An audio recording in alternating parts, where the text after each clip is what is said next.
And when we first began the series, we did so with the purpose of looking at the Bible stories that many of us have grown up hearing, but this time with our ears tuned to the parts that might not make sense to those who didn't grow up in the church.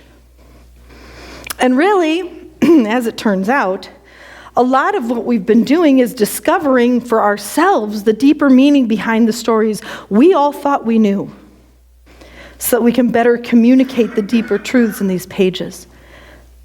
And the next part of the Bible that we're going to get to is one of those places. It's one of the stories that we think we know so well. And we think we know what it means to our story and to God's story. But when we dig deeper, we realize that there's so much more here than we remember. And I have to be honest. Even I'm surprised by what I'm learning as I pull apart the scriptures in this section.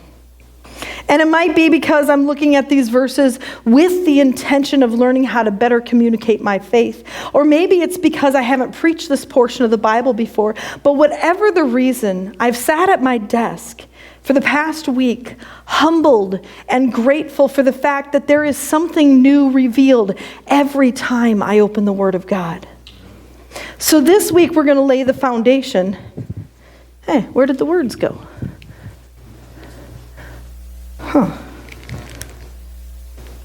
There we go. That'll help. So this week we're going to lay the foundation for what in a lot of ways will be further revealed next week. It's kind of like a two-parter within a series. Because frankly, there's just too much going on in these next chapters to do these scriptures any kind of justice in a single sermon. So last week, we left off with God freeing the Hebrews once and for all from Egyptian bondage. We saw the waters part for their passage and then collapse, drowning their pursuers.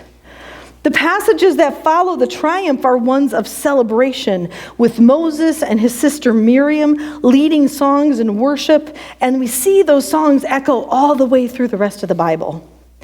They're songs that the Israelites personally as well as corporately use parts of to recognize and remember the God Yahweh who set them free from bondage.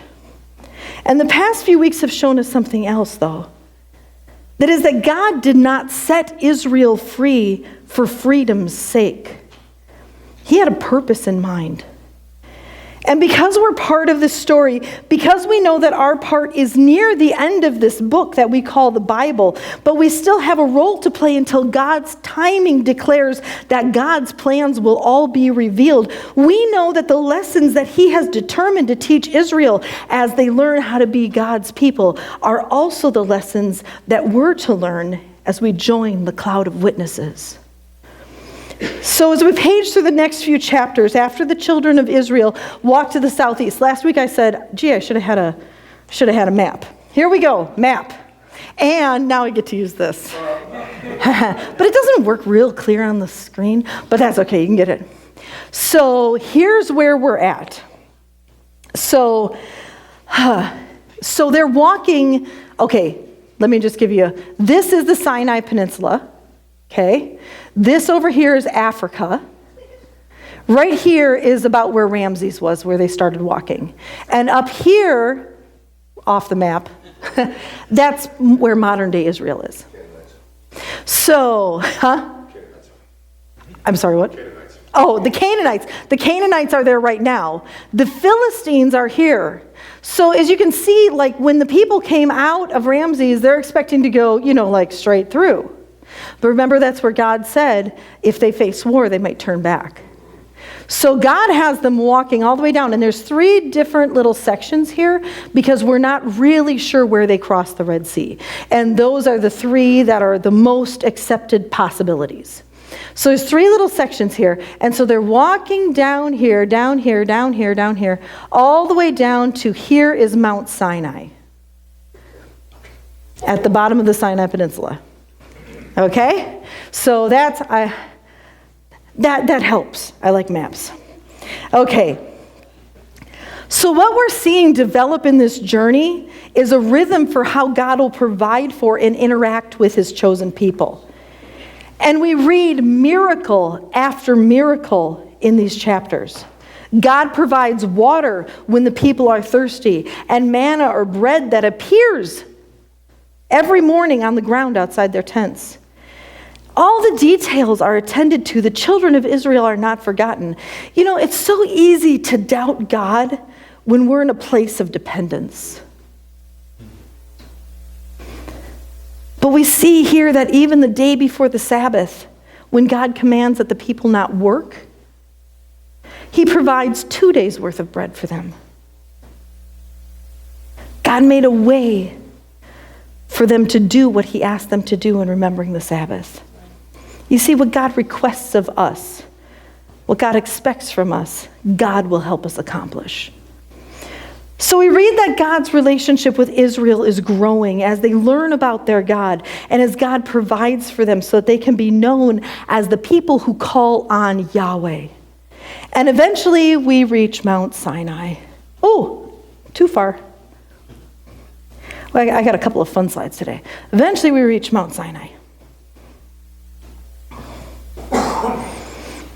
And that's the place, do you remember, where God had told Moses that he would return to after he had met him there in the burning bush and after he had helped the people become free from Pharaoh. We're going to spend 2 weeks here at Mount Sinai because this place in our scriptures is probably one of the most pivotal points that we've come to so far. Now, we've stopped at other places where we've been able to better understand who our God is, and we've seen our loving God, and we've seen the jealous God, and we've seen the God who stands for justice. But here is where we see God's plan for redemption of humanity take shape in a way that's absolutely unmistakable. This is because at Mount Sinai, God met with his people. He met with his people and gave them the law. God spoke to his people. God's presence was made known to his people, not just through miracles and not just through a spokesperson like in the other accounts that we've covered. Here, God is physically present.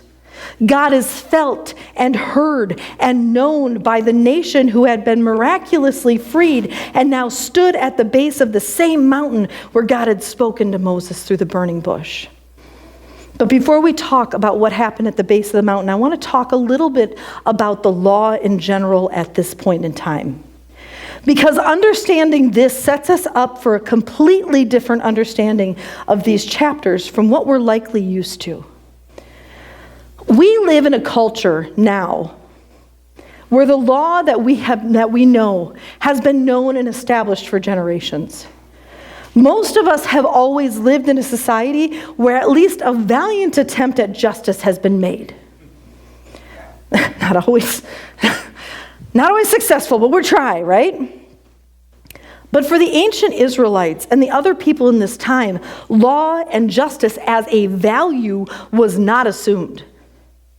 We have to remember when we're approaching the stories of this time that this culture was brutal. Survival of the fittest was the only way forward for many clans and communities. There were some societies where there were kings or pharaohs, but many people lived in an environment where your quality of life was largely based on how wise or strong or, frankly, mean your tribal chief was. We have a very different situation, which means that the law for us is often viewed as something that we try to get around. Come on, guys. A little bit. It's looked at as kind of like a big brother that wants to exert too much control over our lives and threaten our freedom. But that perspective, it's a modern luxury. For example, most of us, when we bring up the name OSHA, it's not going to be a conversation about our appreciation for their rules and fines. But that's only because we live in a world where, largely because of OSHA and other governmental agencies, we generally don't have to worry about dying at work because no one blocked off the hole in the floor. Or we can resent that when we're teenagers, the government has restrictions on the number of hours that we're allowed to work. But the only reason we have that luxury is because we no longer live in a world where children are forced into the workforce at the age of 6 to crawl through the coal mines. The law has taken care of that. For us who have the privilege of living in a society that is, of course, flawed, but one that values justice for all, not just the rich or the strong, we have a hard time understanding that when the people of Israel stood at the base of the mountain and accepted the laws given by their God, it would have been with joy and with relief. They, unlike the other civilizations that surrounded them, served a wise God who would fight for everyone because every single person held value. That was a revolutionary idea.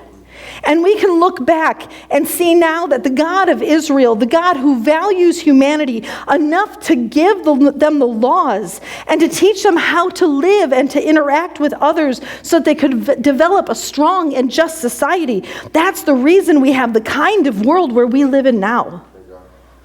It's only because of this moment in our history where God's presence became known that the foundation was laid for us to live in the kind of society where justice is at least valued enough that we have the option of forgetting that we didn't do it all on our own.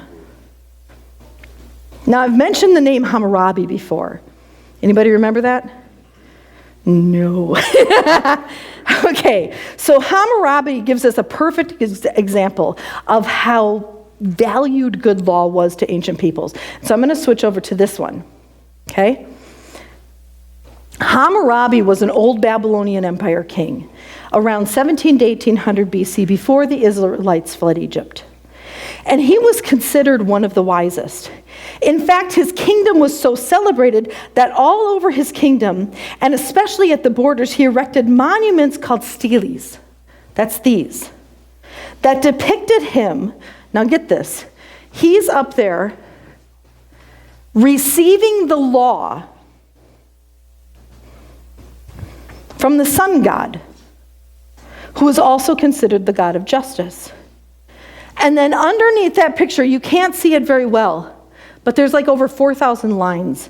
Underneath that picture, the laws for the kingdom were carved underneath. And they're written in a way that said, if someone does this, then this is the consequence. Now, if you would see something like that today, it would probably earn an eye roll. But at that time, people who entered the kingdom would have celebrated. Because stepping into a land with clear laws that were fairly enforced would seem like you were stepping into paradise. So we see a pattern for ancient people seeking justice and a link that establishes justice and wisdom as something that comes from outside of humanity. Humanity knew that they weren't capable of it themselves. The problem is that we know Babylon, where Hammurabi was, like every other form of government, ended up being ruled by corruption. So now when we look at the children of Israel at the bottom of Mount Sinai, after having just escaped from slavery, where the people held no value except for what they could produce, we have to shift our mindset from laws being something that they resigned themselves to or something that was a burden to follow, to something that they celebrated and that set them apart from other surrounding cultures where the strongest and the richest ruled everything to their benefit. Because the laws that God gave humanity were for everyone's benefit. They didn't favor the powerful. Instead, they were designed to keep power in check. And they point us to our mission, but we'll see that develop as we go through these chapters. So this morning, we're joining Moses and the people of Israel as they camp at the base of the mountain. Exodus 19, 3-6 reads, Then Moses went up to God. The Lord called him from the mountain, saying, Thus you shall say to the house of Jacob and tell the Israelites, You have seen what I did to the Egyptians, and how I bore you on eagle's wings and brought you to myself. Now, therefore, if you obey my voice and keep my covenant, you shall be my treasured possession out of all the peoples. Indeed, the whole earth is mine, but you shall be for me a priestly kingdom and a holy nation. These are the words that you shall speak to the Israelites. There's a couple things that I want to point out with these verses, besides the fact that these few verses basically sum up the entire Bible, if you think about it. Actually, one commentator called these verses, and I quote, the most programmatic for Israelite faith that we have in the entire tradition of Moses. So first we read what God wants Moses to relay to the people is this image of God carrying them out of Egypt so that they can be with God. And the imagery of being carried on eagle's wings is very maternal here. Again, this is a significant departure from what any other god of the time would have spoken. If you're a student of mythology, you know that the gods that the ancient world worshipped were the ones that toyed with humanity for fun. They were usually cruel and vain and vindictive. The God of Israel, in contrast, is reminding the people that he cares for them, that he loves them, and he's their rescuer. The other thing that I want to point out here is we are introduced at this point to the covenant. Now, the idea of a covenant by this time is familiar. God has had covenants with Noah and with Abraham. But unlike those covenants, this one is for more than just one person. Here, God is speaking to Israel collectively. And when we read about the covenant right after the poetic language of being born on eagle's wings, as readers, we realize that this covenant is one that's based on grace. God rescued Israel, and now God will care for them. It has nothing to do with what Israel had done. And here's where I think we often get things wrong in this passage, and really sometimes in the church. God rescued Israel. God led them through the wilderness. God defeated their enemies, the ones who wanted to use and oppress them. God provided food and water, and God redeemed them, bringing them through the desert and into God's presence. And only now is God giving them the law. All the other things came first. How often, when we're witnessing, or when we're dealing with those outside the church, or especially when we're trying to bring someone back into the church, how often do we insist that they follow the law in order to find grace? I'm going to meddle a bit here, because if that's the case, they aren't finding God's grace. They're finding our grace.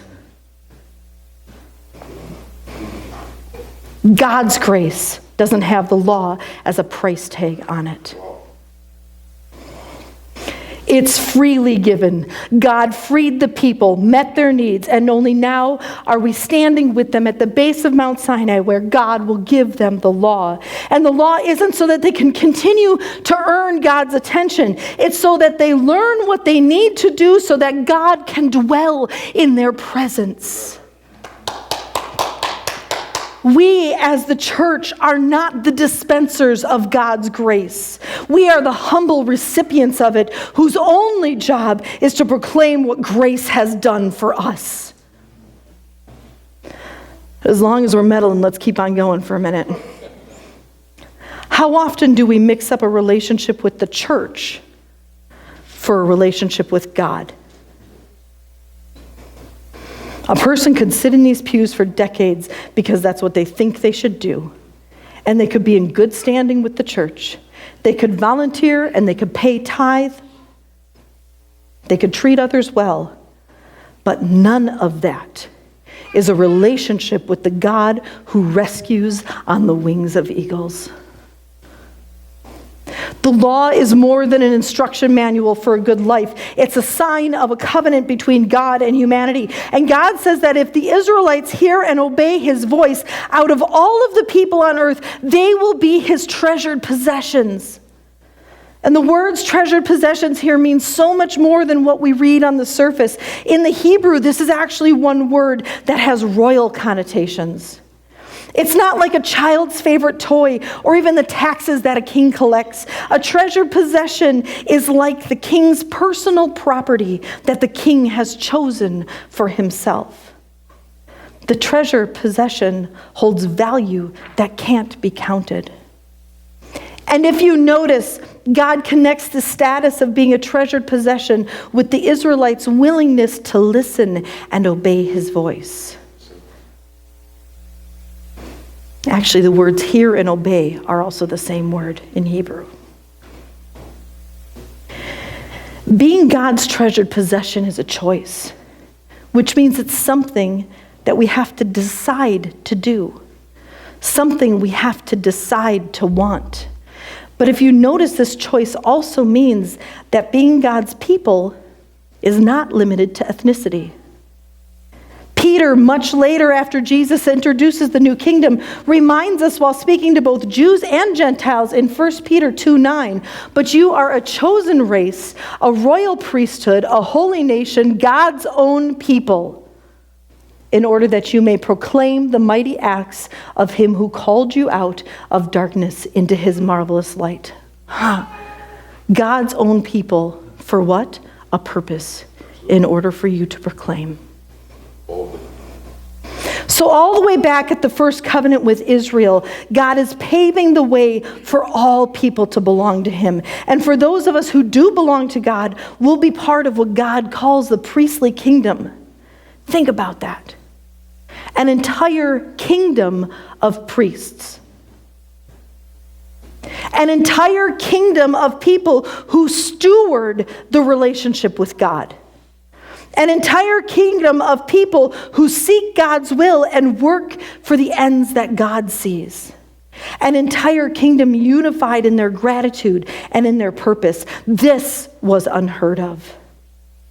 So here at the base of Mount Sinai, where God's presence is made known and God's voice will be heard by an entire nation, not just Moses, God is telling Moses that everyone who hears his voice and obeys will be part of the priestly kingdom. When the entire world had to rely on cultic priests to tell them what to do, these people who would possess the law, the divine law, would collectively be able to act with divine wisdom to care for others and to drive all of humanity to know the God Yahweh, the Creator who longs for a relationship with his creation. Can you see how revolutionary this must have been? How revolutionary it still is today if we'll just grasp this passage so that we know in our bones whose shoulders we're standing on. Here's the inescapable truth in these scriptures. We can't separate grace from law and law from mission. We can't separate it. The law is not how we're saved. The law is our witness. So it's the path to how others find God. Exodus 19, 7-8 says, "So Moses came, summoned the elders of the people, and set before them all these words that the Lord had commanded him. The people all answered as one." The people all answered as one. "Everything that the Lord has spoken we will do."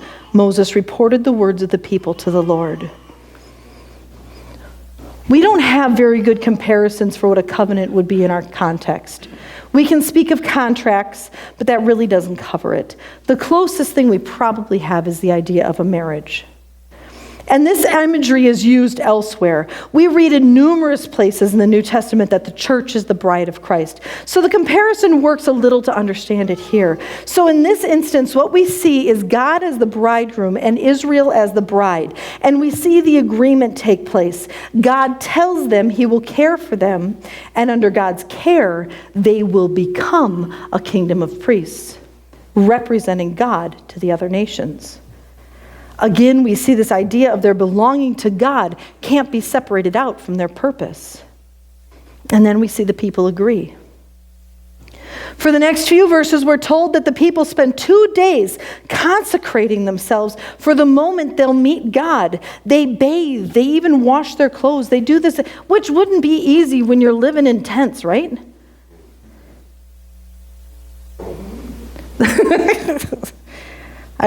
In the desert. In the sand and the dust. How is it even clean when you're done? I'm not sure. But they do this because on the third day, they'll see God on the mountain. And I want to pause here for a minute to dispel another Hollywood-generated depiction of this scene. God didn't speak just to Moses. We see the people ready themselves to hear God. And then in these verses we'll read next, we're going to see that God's voice was heard by the entire tribe of people who would become a kingdom of priests who are tasked with representing God, which should sound very familiar to our previous conversations about being made with the intention of bearing God's image on this earth. So Exodus 19:16-20. On the morning of the third day, there was thunder and lightning, as well as a thick cloud on the mountain, and a blast of a trumpet so loud that all the people who were in camp trembled. Moses brought the people out of camp to meet God. They took their stand at the foot of the mountain. Now Mount Sinai was wrapped in smoke because the Lord had descended upon it in fire. The smoke went up like the smoke of a kiln, while the whole mountain shook violently. As the blast of the trumpet grew louder and louder, Moses would speak and God would answer him in thunder. When the Lord descended upon Mount Sinai to the top of the mountain, the Lord summoned Moses up to the top of the mountain and Moses went up. This isn't the sanitized Hollywood version where Moses walks up the mountain, meets with God, and then comes back with 10 commandments chiseled on what looks like a couple of tombstones. In fact, the biblical account has a lot more trips up and down the mountain and a whole lot more engagement between the people of God and God. It isn't just Moses relaying the message. This is about the Israelites, after experiencing the miracle of being set free, making the choice to be God's people. Here we read that they are there in the presence after preparing for 2 days to come into contact with God, suddenly experiencing what it means. And here it means thunder and lightning and thick clouds and smoke and the earth shaking and a trumpet blast. Think of a shofar that continually grew louder. And in the midst of this noise and smoke and lightning and thunder, Moses speaks and God answers, and the people have to be warned more than once to stay away from the mountain because they wouldn't be safe in the presence of God. And out of this incredible scene that stretches out for days and eventually months, we get what the Christian Bible now translates as the 10 Commandments and a bunch of other laws to follow. 613 in total, to be precise. But here again, we're faced with the familiar challenge when we're trying to dig down and really understand how every part of the Bible, from Adam and Eve on, points to Jesus. We're going to get to the 10 Commandments now. And I'm going to be honest here. As I've been studying these passages, I'm seeing things I've never seen in them before.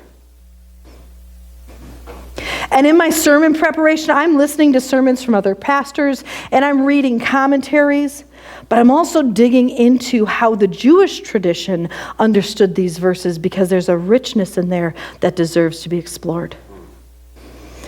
Frankly, I'm learning some new things, and I'm trying to figure out, if I'm going to be honest, how to preach these verses in the context of the bigger picture of what God's doing in our world. And I think I'm struggling a bit, because I don't want you to think that I'm watering down a hardline stance that calls us to obedience by not standing up here like they did during the hellfire and brimstone days when it was preached with all the passion of sinners in the hands of an angry God. I know it's been taught like that. And I know that in Sunday school it was preached as a list. Thou shalt not covet, thou shalt not murder. And there's nothing wrong with following that list. I think we can all agree we hope you follow that list. At times, I know it's been taught as kind of a best practices with the Bible is my therapist and life coach sensibility. As far as I know, for modern Christians, it's pretty much always been thought of as a list of do's and don'ts. But there's so much more here than all of that. And as mind-boggling as it is, it starts with our understanding of the title itself. You see, ancient Hebrew never uses the word commandment as a heading. That word doesn't even exist in that part. And Jewish scholars still refer to them as they were originally translated, which is 10 words or 10 things. So I'm struggling a bit today because I want to be responsible to our traditions, and I don't want in any sense people to be upset because I'm not using the hardline commandment wording. But I also know that if I let that stand, if I don't challenge us to truly grasp what's going on here at the base of Mount Sinai, I'm cheating us all out of a deeper significance of this moment where the people are talking to their redeeming God through thunder and smoke. You see, there's nothing wrong with using the word commandment, but it does introduce a challenge in our understanding because in our understanding of these scriptures, from the very start, it introduces a challenge. Wow, that was hard. And the reason that introduces that challenge is because when we hear the word commandment, it sounds so final that I think it doesn't draw us in to understand it in a more meaningful way. Commandment sounds like a beginning and an ending in itself. You either follow or you don't. But God was asking the people of Israel to covenant with him, to hear his voice and obey. You see, this is the first time that God had revealed himself to an entire group of people. An entire nation stood on holy ground, a place where heaven meets earth, and heard the words, Anochi Adonai Eloheka, reverberate through the noise and the shaking of the mountain. I am the Lord your God, Anochi Adonai Eloheka. I am the Lord your God.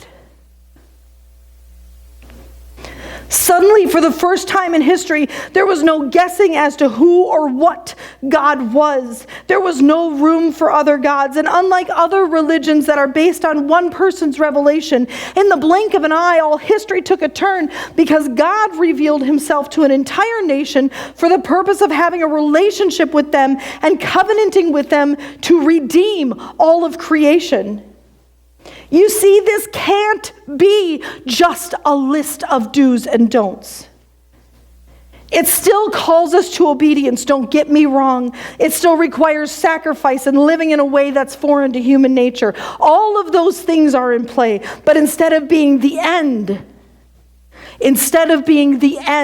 they are the next grace-infused step after the deliverance on our journey to redemption.